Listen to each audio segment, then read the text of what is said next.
taping on the 3rd of March 1982 in Derry, New Hampshire. Oral History, Tape 7, Gordon W. Thomas, author and historian. Dad, I'd just like to start this tape off by asking you a couple of questions. In the winter of 1978 in Gloucester was a terrible, terrible winter, as you can recall. The great blizzard of 1978. There were 2 Gloucester fishing draggers that left the port of Gloucester and rounded Eastern Point for the banks, the Grand Banks, off of Nova Scotia. And they were never to return to Gloucester again. They were both the 2 vessels, the Captain Cosmo and the Alligator, were never seen in Gloucester again. They just disappeared from the seas, and nobody really knows what happened to them. There was hardly any flotsam or any debris that was ever picked up from these 2 vessels, and it was a great loss of life. It was, I believe, if I'm right in saying that there were some 12 to 16 men that were lost on these 2 vessels, and it sounds, you know, when you say it quickly that there were 14 to 16 men lost, but really, if you multiply this tragedy, and it was definitely a tragedy in the, you know, for the city of Gloucester and its people, 16 men, you multiply that by wives, by children, by mothers and fathers, parents, by grandparents, nieces, nephews, uncles and aunts. It really is a first-class tragedy. Could you just talk at some length about schooner disasters and the greatest loss of life that you can remember or recall or know about concerning Gloucester schooners, and gales and storms, and possibly say a little bit about Cape Ann shipwrecks or schooner wrecks? Well, you speak about loss of life today, Jeff. Of course, my belief is that anything to do with the sea, anybody working on the sea, is always dangerous. And I don't think that folks realize the power of the sea. And anything to do with working on the fishermen, it's a tough life. But today is nothing compared to what it used to be in the days of sail, when the vessels had no instruments in communicating with the shore like they do today for telephones and Ship to shore, and radar and sonar and all that depth stuff. finders. And there's no comparison. And you're speaking about loss of life with these 2 vessels. It was tragic, no doubt. And they did leave some the family behind, and but it was nothing compared to the past. For instance, in the days that the period that I wrote about, like from 1880 up to the last of the year that the schooner was built, 1930, there was no comparison. And year after year, for example, I wrote down some little notes there out of my notes. Vessels were lost with all hands would sail. And of course, in those days when a vessel left Gloucester, you never know whether you're ever going to see it again or not. And they knew it. But they were brought up to it, and they took it in stride. That was their living. And that was their livelihood. And for instance, now, 1883, 7 vessels were lost with all hands. 1887, 6 vessels were lost with all hands. 1889, 5 vessels. 1895, 7 vessels. All hands? All hands. 1897, 5 lost at all hands. Now, just think of the widows and children and relatives that were left behind. Now, when you say all hands now, just Well, now these average vessels, now, what? How many to a crew? well, it all depended on Yeah. what kind of fishing they were doing. Uh-huh. But I'd say with all of these vessels, there were at least anywhere from 12 to 20 odd men. Jeez. And of course, this was vessels that sailed from port and never came back. Well, no doubt storms, or they could have been run down, and no report, you know. And vessels, of course, in the old days, they lost a lot of vessels on George's Bank, and hand-lining vessels, and in storms, and of course, a lot of vessels are lost in the Newfoundland herring trade coming from Newfoundland, and of course, they wouldn't carry such a big crew. They'd probably carry about 7 or 8 men because it was kind of a freighted cargo. And but a lot of vessels were lost, sailed and never came back. And I think one of the greatest, I've always come to the belief, in my knowledge of the vessels, that the greatest, one of the greatest hazards of the banks, and the one that the crew, the fishermen dreaded the most, was being run down at sea in the fog, because in those days we had a lot of liners crossing the ocean, Atlantic Ocean, and of all nations, passenger liners and freighters, and carrying everything, cattle and everything else, and a lot of those vessels, the sea lanes, they cross the banks, and in the fog, why, just think of the danger, and some of those passenger ships didn't ease up much on their speed, and there was always a dread of the fishermen, because a little vessel, you know, didn't have much chance against one of those big liners, and many vessels were lost, run down. For instance, I'll take some of them. I think it's very interesting. I wrote this down. Now, in 1889, the Shiloh was run down with 14 men gone. In 1908, there was 2 vessels run down. The Maggie and May lost 9. The Fame lost 18. In 1913, the Olympia was run down, lost 5 men. In 1925 is a very tragic one for Gloucester. The Rex was run down by the anchor line Tuscania.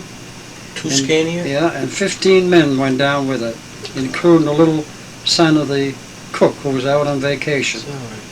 And in 1927, 2 years later, the Avalon was run down off of Cape Cod, 11 men lost. 1931, the Edith and Eleanor, 6 men lost. In 1932 was the biggest of all, and the Boston schooner Eleanor Nickerson was run down in a blinding blizzard on Lehigh Bank. 21 men went down with her.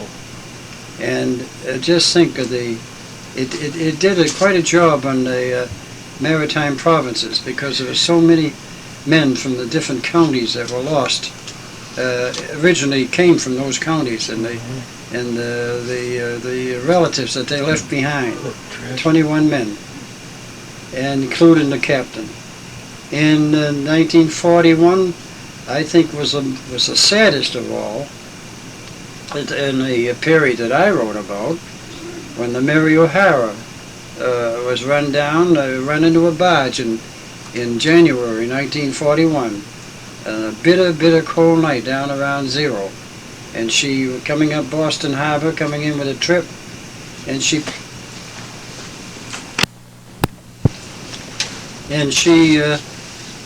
the barge was unlighted, and the O'Hara plowed right into her, and of course she began taking water. And well, the captain knew that he was close to the Winthrop shore. There's a place called Finn's Ledge off there. The water was shoal, and that's all he could do. He wanted to get in as close as he could, and maybe his men would have a chance. So Well, he hit it for sure, and well, she didn't quite make it. And she sank. She began to go down while the crew all leaped up into the rigging. That's all they could do. And she sank down about the spars about halfway, just leaving half of them out of the water. And the crew all went up to the mastheads in the upper rigging, and there they were all night long in the bitter cold. And no one. There we were, right in the within sight of Boston. They could see the lights. Didn't it happen to be a very bitter cold night, too? Oh yes, down around 0. And no one saw them. No boat. They could see lights going up way off, going in and out the harbor, but no one could see them. They didn't know they were over there. And they kept all night long, through the night, they kept dropping off into the water. They couldn't hold on any longer. And 18 men of the crew was lost that night, including the captain. Tragedy. And the next morning at daybreak, one of the beam trawlers coming in, St. George, happened to spy her and came over and took off the remainders of the crew who were in bad shape and taken into Boston. But it was a tragic, because the men drowning in there and all night long in that rigging within the sights of Boston Harbor. And again, the beam trawler Medford was run down 1945, 7 lost. Then the Gloucester schooner Corinthian 1949, run down, 6 men lost. In 1951, the Boston beam trawler Lynn was run down Boston Harbor by a freighter, and 15 men lost. So you see, the men that went down with these vessels and the relatives and families that were left behind, there were terrible days in them days, and we don't hear so much about that now. Of course, these 2 vessels that you spoke about, these draggers that were lost, well, my own personal opinion, I didn't think they were any good anyhow, them vessels. Mm-hmm. They were brought up from the south, I guess. They wasn't like the Gloucester vessels years ago, the wooden vessels, but it was tragic because we don't hear too much of that now, today. Not with the modern instruments and everything they have. Understand, these vessels that I've told about, with the exception probably of the beam trawlers having wireless, there was nothing. There no communication at all with the shore, and there was the Coast Guard wasn't around to help sitting alongside of a vessel to pick off the crew, and helicopters and all that sort of thing in them days. There was none of that. They also have now, too, Dad, they have survival suits. Oh yes, And they have life jackets now. These schooners, they never even had life jackets. No, they didn't. All they really had was a dory, wasn't it? They never carried life jackets. Just a dory, that's all they had. They carried the dories, that's all, and as I say, they were a rugged type of men. They were brought up to it.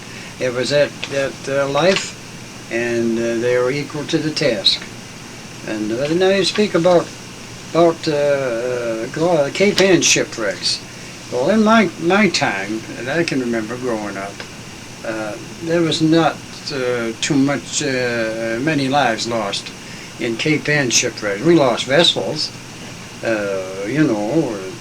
Occasionally, not too many, but in my time, the only ones that I can remember, and actually on Cape Ann, and losing any men was the Ralph Brown, in 1925, in a blinding blizzard in February. Salt Island? Down to Salt Island, inside of Salt Island, Bryan-Ick, and she struck there, and as I say, she ran ashore in a blinding blizzard and ran a bowsprit up under the cliffs there, and the crew all got off. But the tough part of it is that 3 or 4 of them went back. I think there's 4 went back over the bowsprit to get their money that they'd left in their clothes. And meanwhile, the sea took her away from the cliff. They were lost, and I know that the crew, the survivors, had quite a time. They had to way through almost up to waist-deep snow, up to through Witham Street, up to the Rockport line there, and reach a store there and for help. But that's the only ones that I can remember losing life. Back in 1895, the little shore fisherman leader, a Portuguese vessel, run ashore on the ledges off Norman's Woe, and 4 was lost. 4 of the crew were lost, and other than that, I mean, this is in the period that I have written about too, and that's all. But there's been wrecks on Cape Ann, and back through not too long ago, we lost several draggers were lost on the Cape, and then former subchasers that were converted to fishermen. Can you recall specifically any schooner wrecks on Cape Ann? Or, the loss of a schooner? Well, myself, I've seen a couple of the subchasers there, and I think one was the Uncle Sam. It was, yeah. Yeah, I went down to see her down on the back shore, back at Braces Rock. I think you was with me. It was. And we saw the big cocoa bean steamer there come in on the back shore down by the Leonard Estate. Rio what? Rio Branco. Blanca? Yeah, Branco. Branco? Yeah, and they got her off after several days, and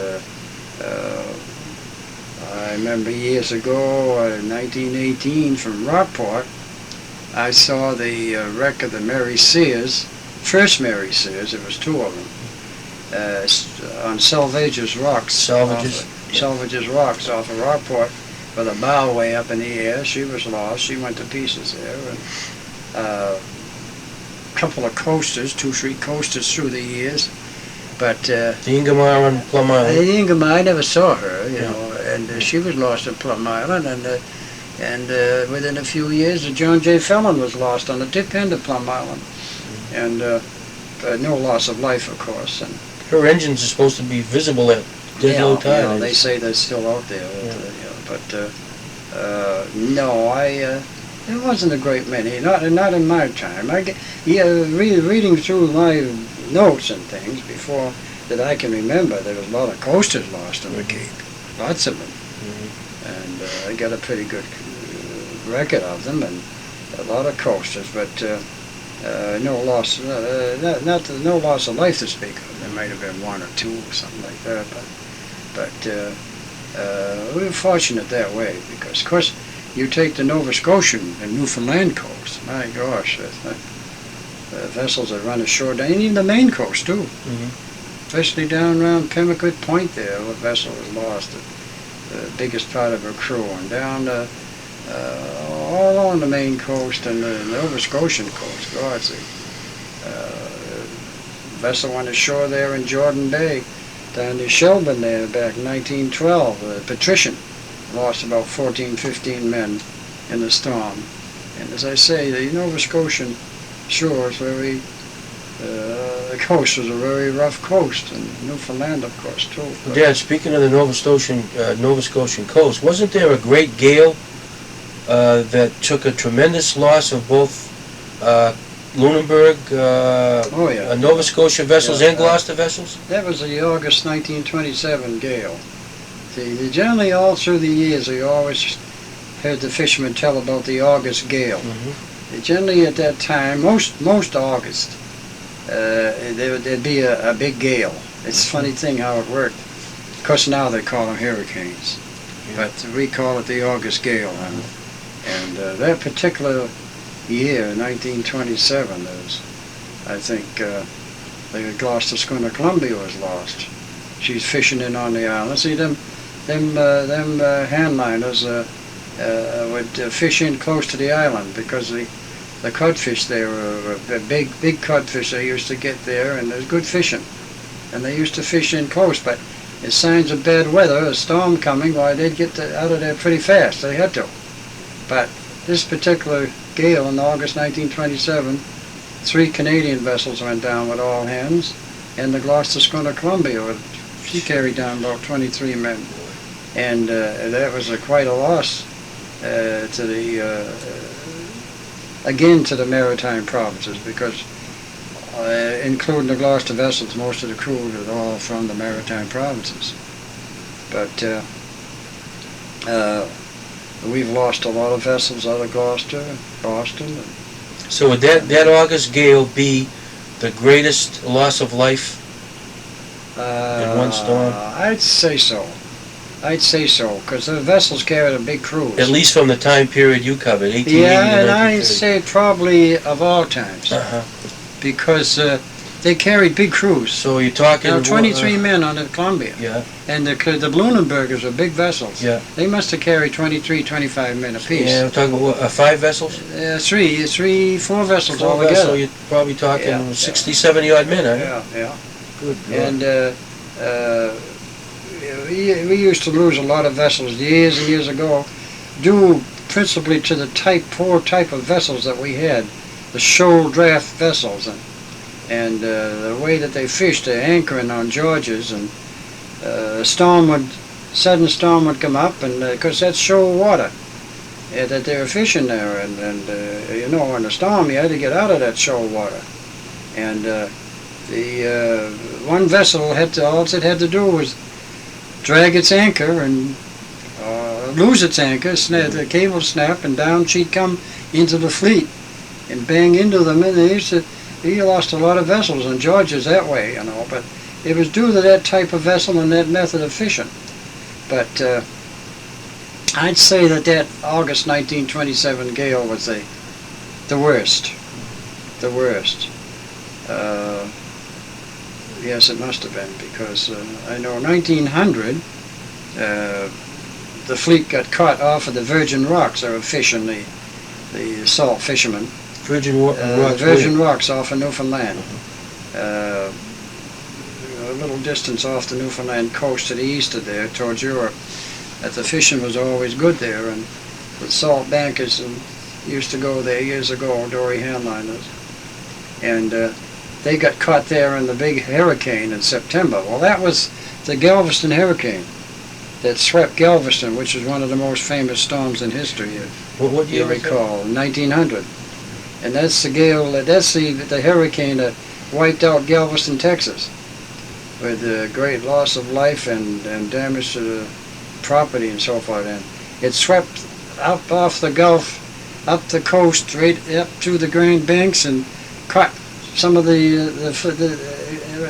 hit the fleet fishing off that Virgin Rocks there, and a couple of them vessels went down with all hands, including the 3-master from Provincetown there, Cora McKay. She had a crew of 30 men, and she went down, and another vessel went down. But we've had some great gales.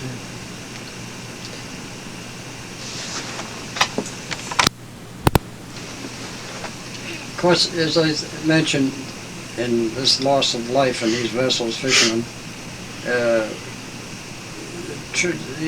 tragic part of it was that these vessels carried so many relatives. That was a fact among the fishermen, the Gloucestermen, and in all the vessels, the fishermen in the Maritimes, that they carried brothers and uncles and cousins, and there's a lot of family affairs aboard some of these vessels.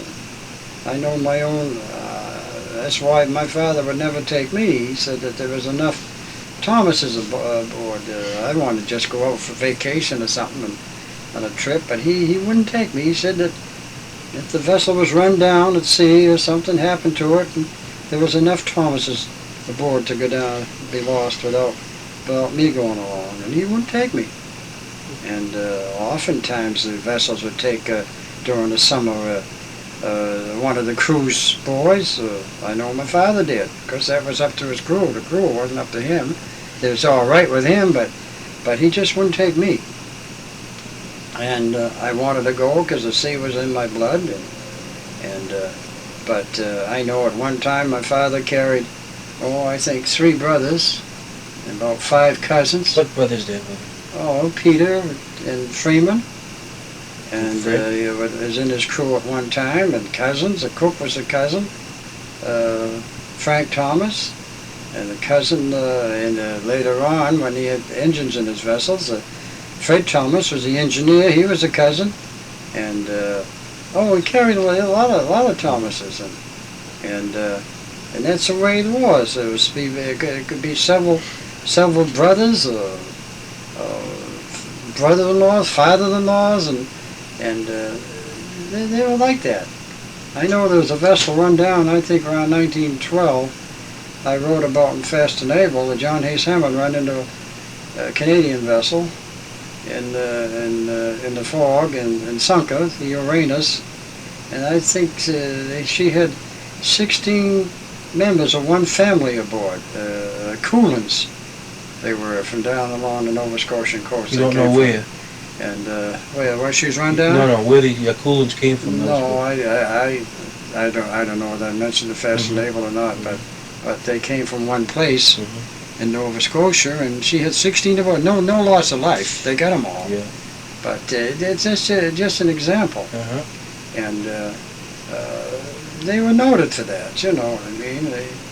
And you take a vessel run down at sea, or lost at sea or something, all hands in a storm or something, it's practically wiped out whole families. Lord, you tell about the two vessels you mentioned leaving so many children behind. Just think what they left behind years ago. God. And now those days, they had large families too. It wasn't one or two children. No, they had large families. Big families. I mean, sure. Sometimes the Lord's sake that you see that in the death list. You know, when the list was published, the widow and 7 children, 8 children, 3, 4. You know, it's tragic, but that was their life. Dad, when a schooner came back into Gloucester from fishing, and let's say they lost a couple of men out adrift in the fog or in a storm. When that vessel came back in port, was there any way that she would show that had been a loss of life? Oh yeah, she'd have the flag half-mast in the rigging. The flag was half-mast in the rigging? Yeah, American flag was half-mast in the rigging. And she come up the harbor. They all did that. They all carried that. That was a symbol of she'd lost some men.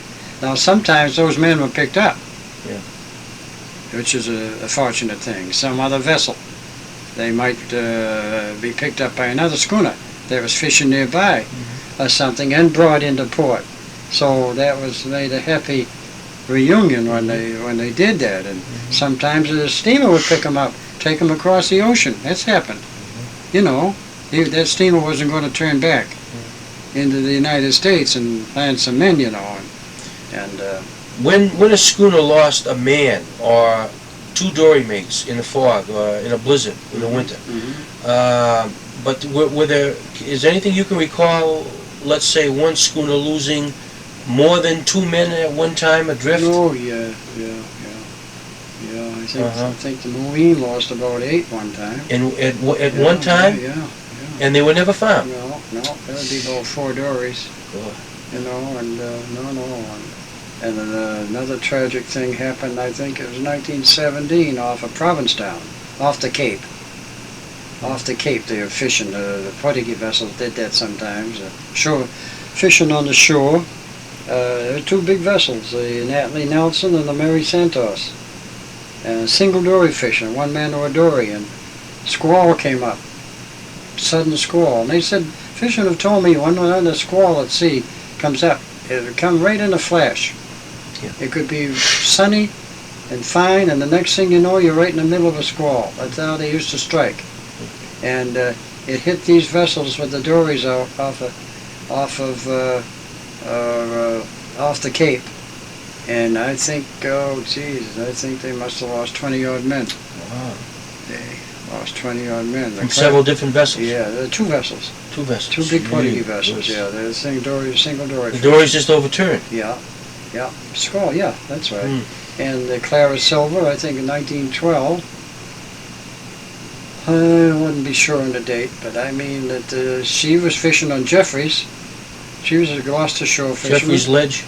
Jeffries Ledge, and single dory fishing, and the squall hit them, and she lost about 10 men.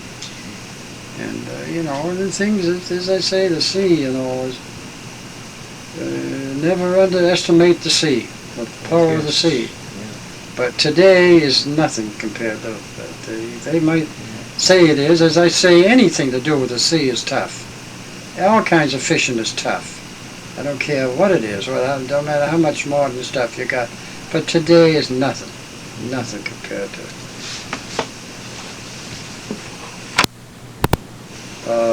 Another thing at sea, back in those days too, where a lot of vessels were what they call hove down at sea in a gale, and they'd be kind of knocked over. Hove down. Now, yeah, they'd be. Did they take in right sail? Over. Yeah, they'd be knocked right over on the beam ends, and like the Helen Wells I wrote about in Faster Able, she rolled right over. Rolled right over. Yeah, and then came up. Bottom side and came up, and of course everything was gone on deck. The rails and the booms were smashed, and sails are gone. Dories. She did keep her spars, which is fortunate. Yeah. All the dories were gone, and I've seen vessels come in myself in my time that had been hove down at sea, and everything practically gone, and sometimes the masts went, and says a lot.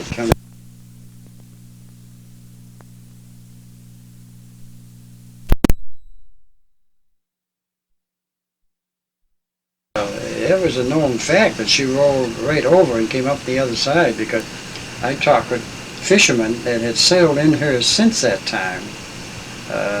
Fellows that I know, like Archie McLeod was one. He was a crew member at one time. After that, he wasn't in it when that happened. But he said the print of the stove cover was on the ceiling there all the time he was in it.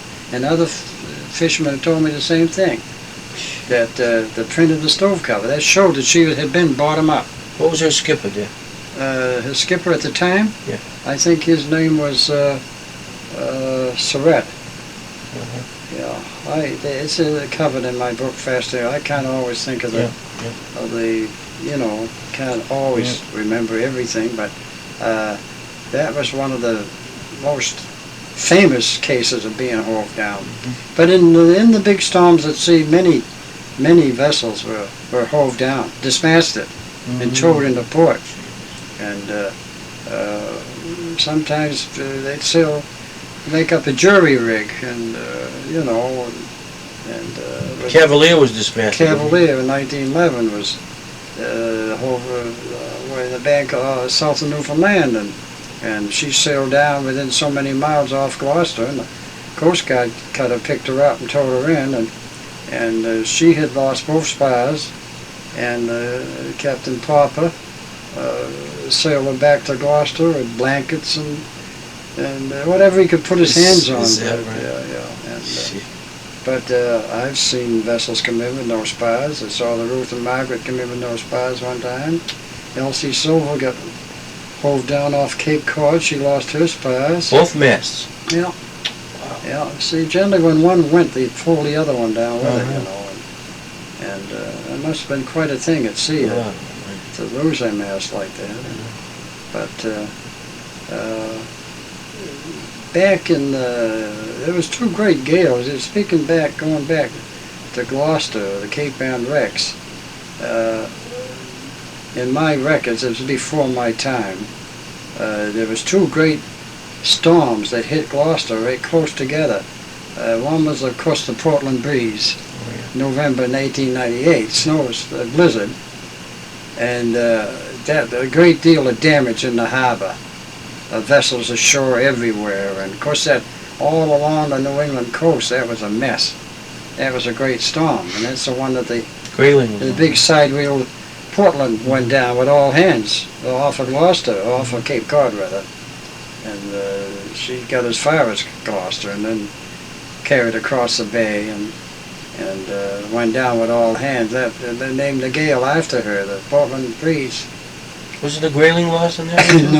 No. My father was out in one of the crew members of the Grayling at that time, and they passed her off of Thatcher's Island, and she was having a tough time of it then. And he said he thought that what happened, she lost one of her wheels, side wheels, and of course, in that case, she'd be at the mercy of the sea. Yeah.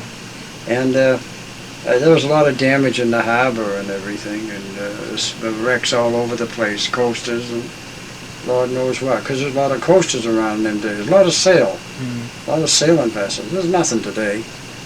And then the following February, 1899, another big storm hit. And again, the harbor was loaded with wrecks. And the New England coast was badly hit.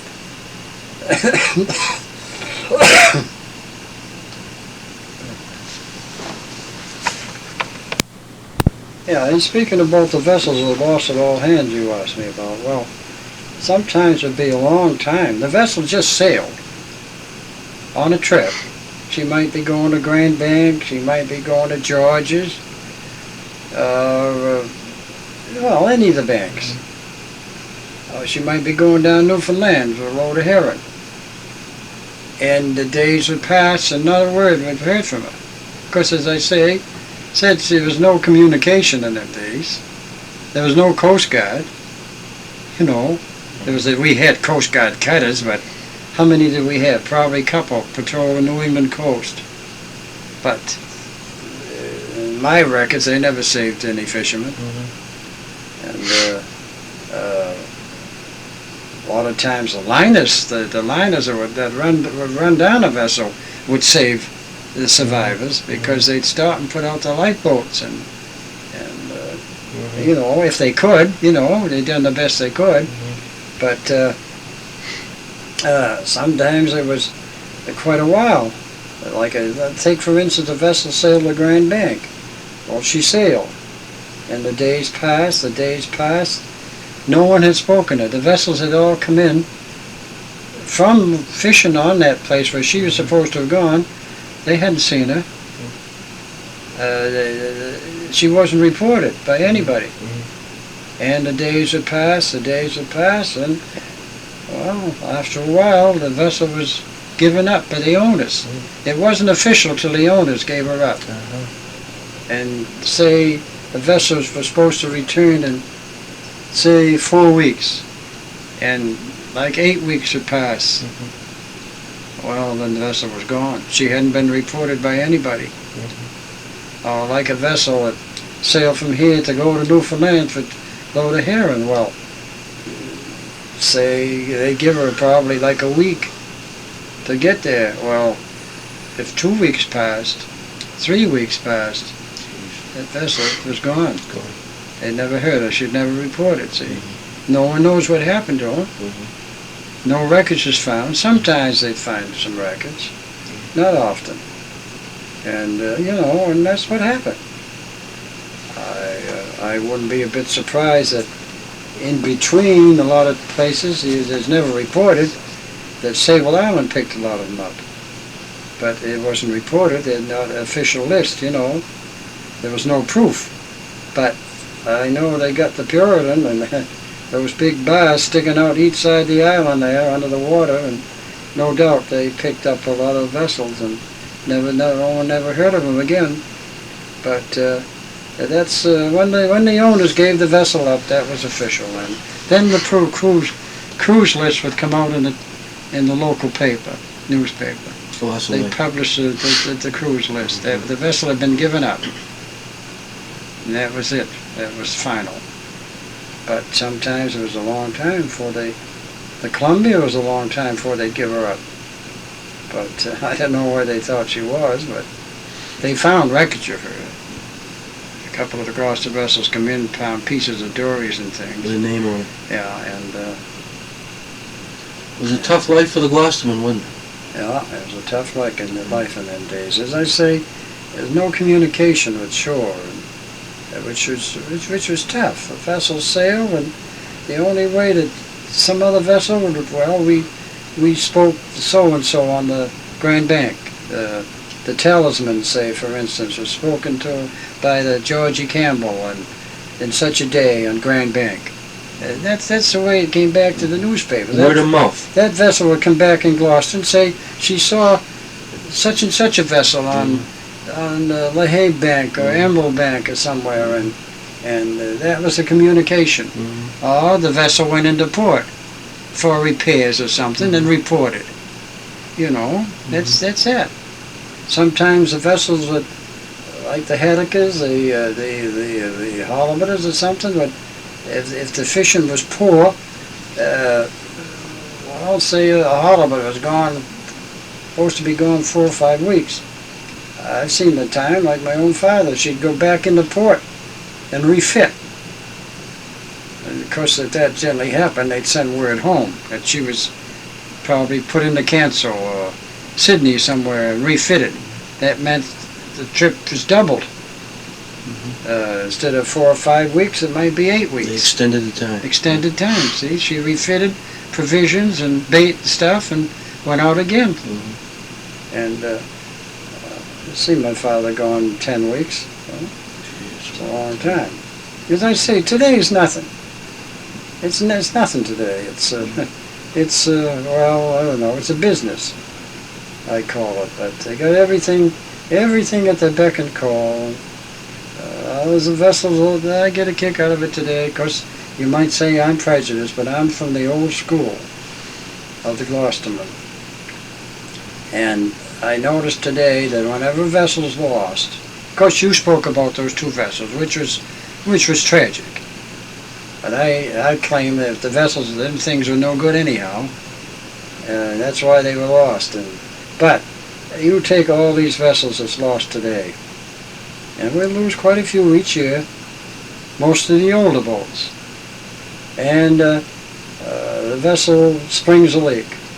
Well, there's always another one right alongside, or they can telephone to her. She comes over, or they can get in touch with the Coast Guard. A helicopter comes out, drops pumps, drops lines, and picks off the crew. And did they do that in the old days? Them fellows are on their own. Them fellows are on their own. They were battling the seas all the way.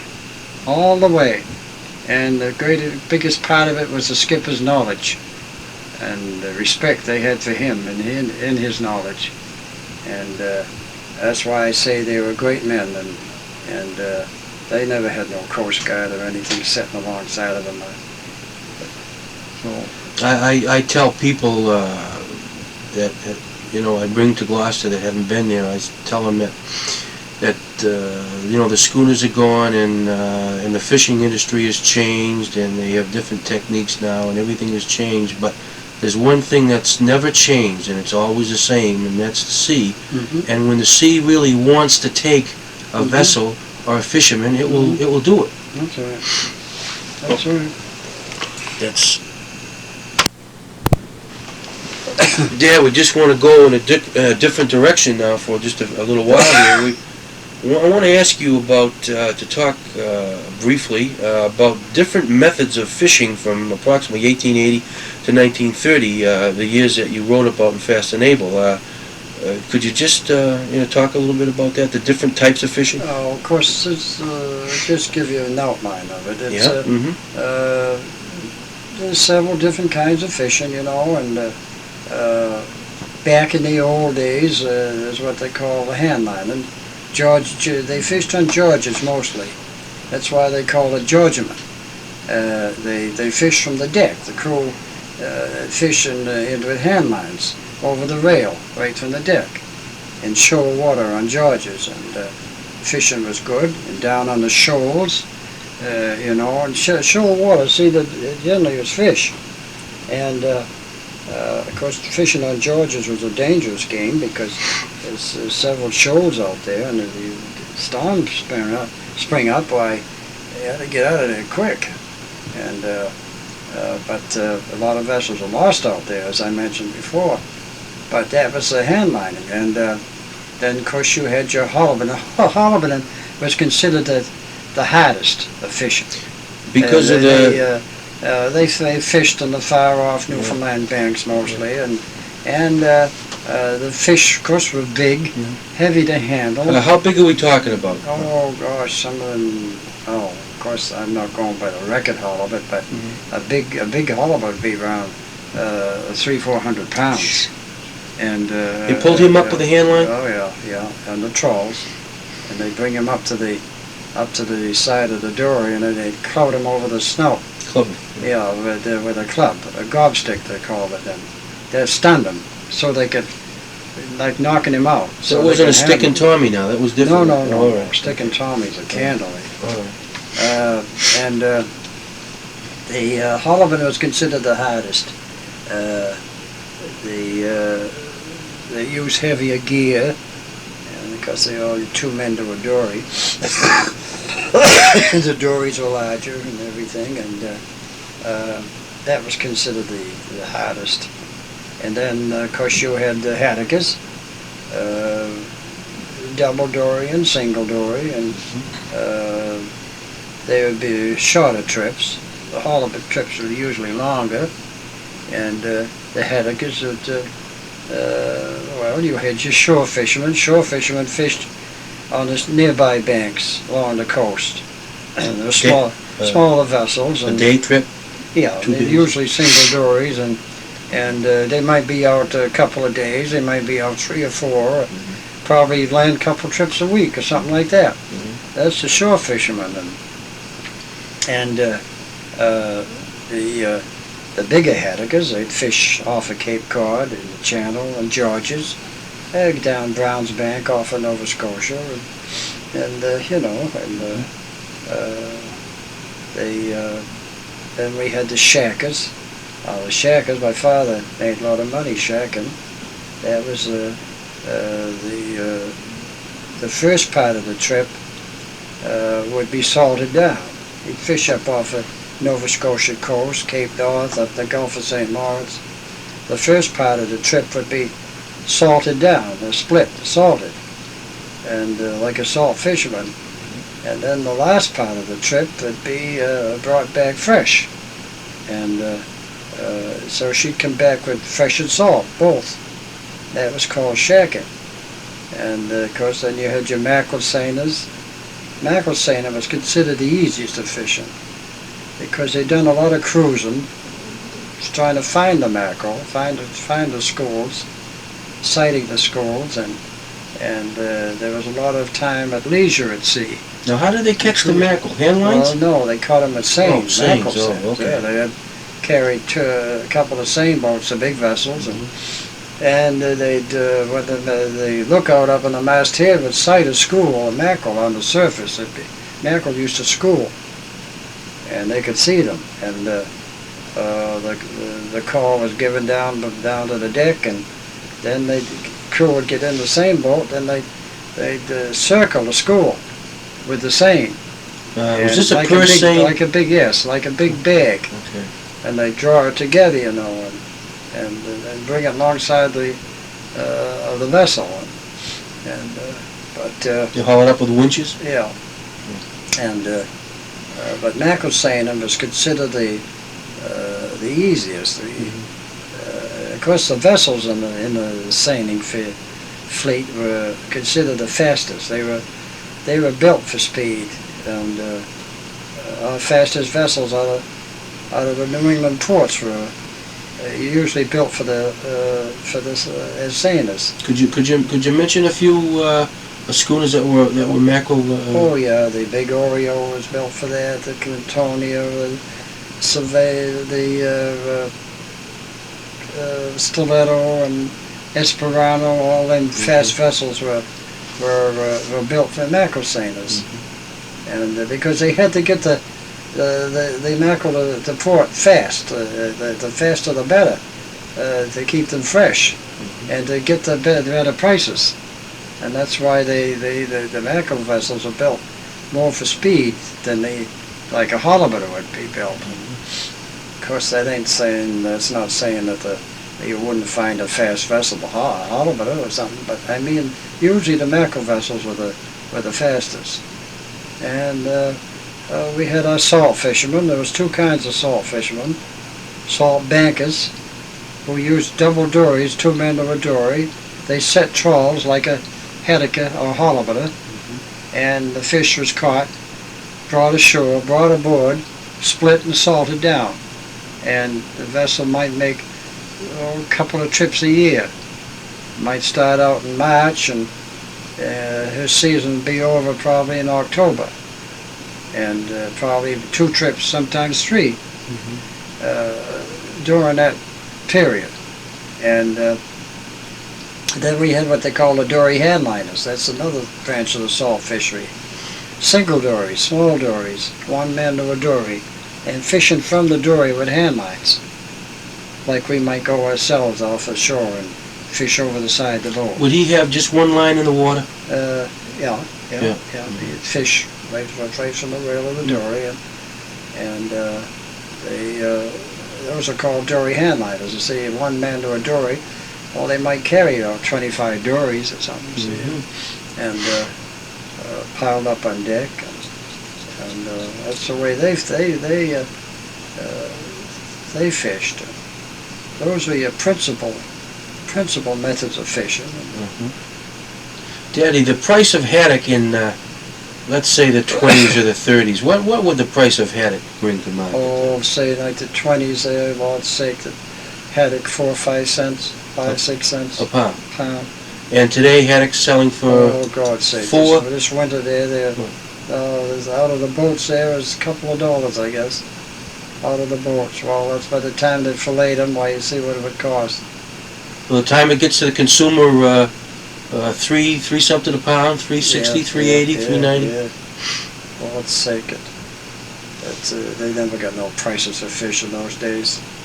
During the wars, they did. The prices went up, and there was a lot of money made during World War I and World War II. But I can remember my father when he was going, 5 or 6 cents for his haddock. He brought in 100,000 a haul at one trip in the Adventure before he died, just before he died. He got 10 cents for it, 10 cents a pound. Yeah. Lord's sake, today they bring $2 a pound out of the boat, if they had them. I would like to say to the listener,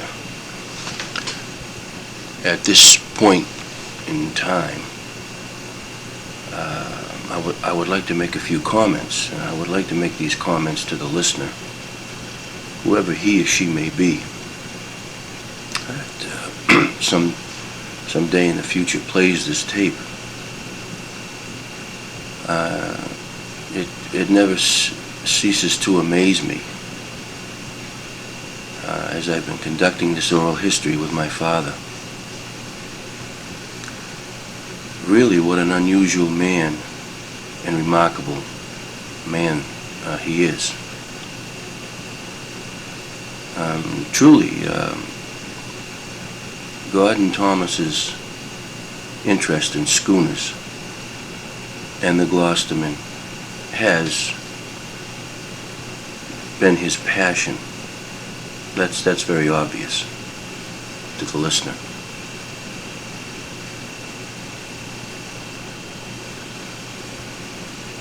And when Gordon Thomas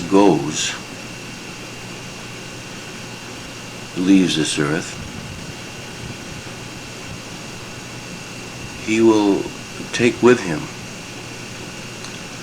this remarkable, this vast knowledge of facts and figures and knowledge about the Gloucestermen and the schooners.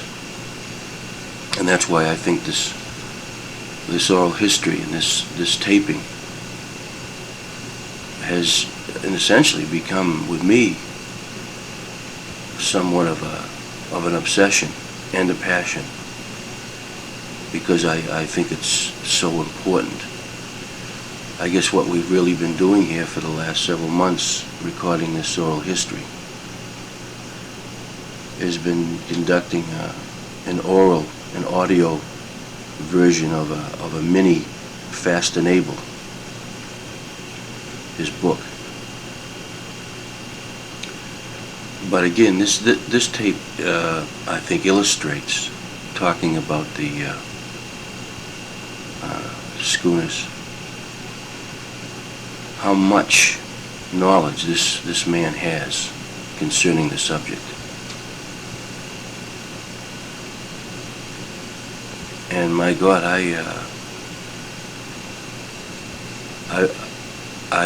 I really stand in awe of this man, just as much as I stand in awe of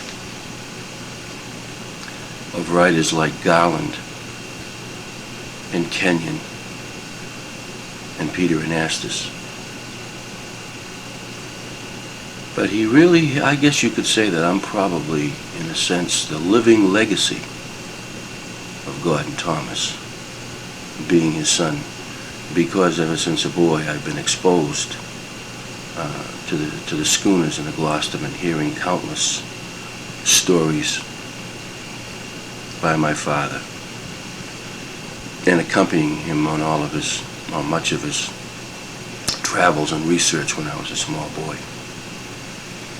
And it's left its mark on me, and I'm very proud and very happy about that. And I guess after Gordon Thomas is gone, I suspect that I will, in my own humble way, whatever direction that may take me in life, writing or continue with the oral histories, I will, I guess, try and carry on insofar as the Gloucestermen and the schooners are concerned. Because really, it's been said many times that he is the living authority on the Gloucester schooner and the men who sailed him.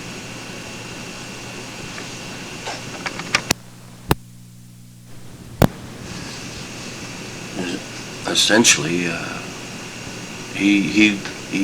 my father really did write the Bible of the fishermen, you could say, the Bible of those times. And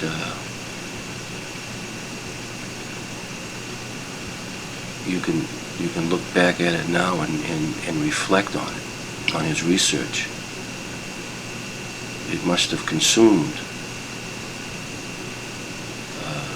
a great deal of his life, of his spare time. And yet I recall as a boy it never interfered with my childhood or us growing up as a family and being happy. Yet he was always busy in his spare time, compiling, writing, taking notes, taking trips to Boston, and always the public library, the Soy-Free Library in Gloucester, collecting photos, writing letters to consulates all over the world, Maritimes, England, and so on. That's been mentioned before. But certainly, he's also left a legacy in his book, Fast and Able, and Waffen Fleet, to the future generations of Gloucester, the young people growing up and maturing, and at some point in their lives suddenly becoming aware of their heritage, of their grandparents, of their great-grandparents, what these people, these men and women, did, the fishermen and the fishermen's wives, how they struggled and how they lived their lives. And now there are only just a handful of the Gloucestermen left in their 80s, in their 90s. And the era of the Gloucestermen has passed from view. There's a new breed now in Gloucester, younger, obviously. Different techniques, fishing techniques. The schooners are gone. Just a couple left. The steel trawlers are on the scene now, draggers.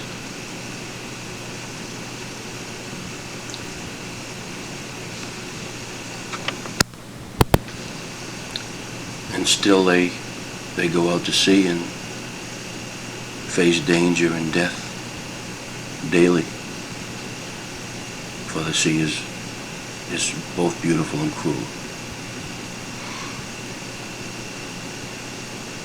So I'm very, very fortunate and very, very proud and very glad that I've had the presence of mind, the foresight, to conduct this oral history with my father.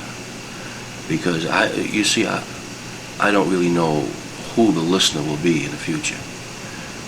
It could be somebody, an employee, a staff member of the Mariners Museum in Newport News, Virginia. It may well be somebody in Mystic, Seaport Museum in Connecticut, hopefully. Possibly a tourist coming into the little museum, Essex Shipbuilding Museum in Essex. Or well, maybe a Canadian, a Nova Scotian, up in the Fisheries Museum of the Atlantic in Lunenburg or in Halifax. Because that's hopefully, we're hoping that these tapes will be reproduced at some point in time and sent to these museums. Or it could even be a young student who has an interest in the sea and the schooners, because his grandparents, grandfather, great-grandfather possibly, was a skipper, a highliner, or who sailed in a schooner from Arashad. So I'm hopeful that these tapes, this oral history of Mr. Schooner, Gordon W. Thomas, author and historian, will be heard in the future.